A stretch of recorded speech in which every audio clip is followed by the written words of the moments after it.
Hi foodies, welcome to Jenny's Walk. Let's make some sugar cake, coconut drops, or coconut cake. Come on in, let's get started. So here in my clay pot, I want to add a cup of sugar. I'll add some. I think I'll add the rest in a little bit.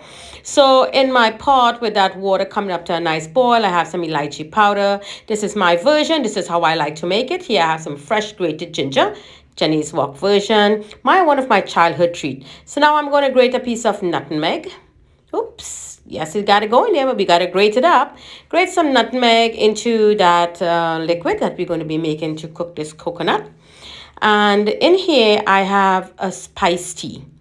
Yes, this is spice tea with cinnamon, cardamom, star anise, bay leaf, everything mixed and nice boiled together and a strain.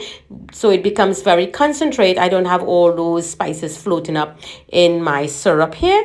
So I think I'll add the rest of the sugar. In goes that. Give that a good mix. And I want to add some almond essence. And I'm using my clay pot because the heat is distributed evenly. Give that a good mix now. Dissolve the sugar in. This is one of my childhood favorite. I used to love to get this after school running home in the parlor. Sliced coconut. This is not very hard, but it's a bit soft. I got it frozen in the frozen section of the Indian stores. You will find it. It's 14 ounces. In goes that. And now I'm going to put a little salt to balance off the sweetness and give this a good mix and bring this up now to a high heat. So after 20 minutes, there you go. It's cooking really nicely. It's starting to get sticky.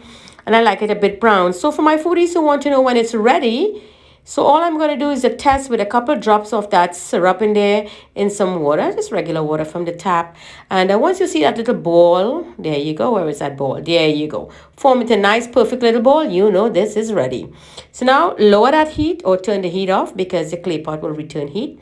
And in my banana leaf, wash it clean and nice. Give it a little heat over on the stove. And now you make whatever size of that coconut cake or coconut drop, sugar cake, whatever name, wherever you're from, whatever part of the world you're joining in from. Please let me know, how do you call this little snack, childhood snack, dessert, treat, whatever you want to call it.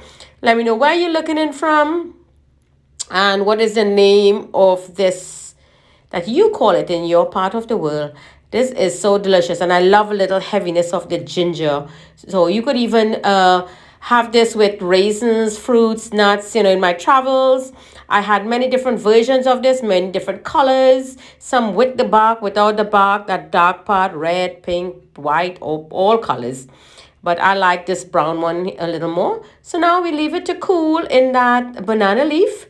So after 40 minutes, I'm just going to take them out loosely, very nicely.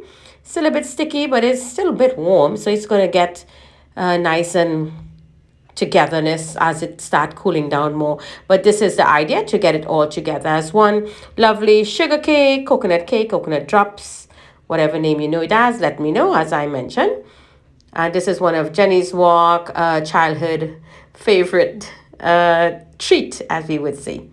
I used to love when my granny used to make this on a Saturday or a Sunday evening. I used to rush out and get the fig leaf to make it sure, and we put that together. Delightful from here. Enjoy from Jenny's Walk. Enjoy.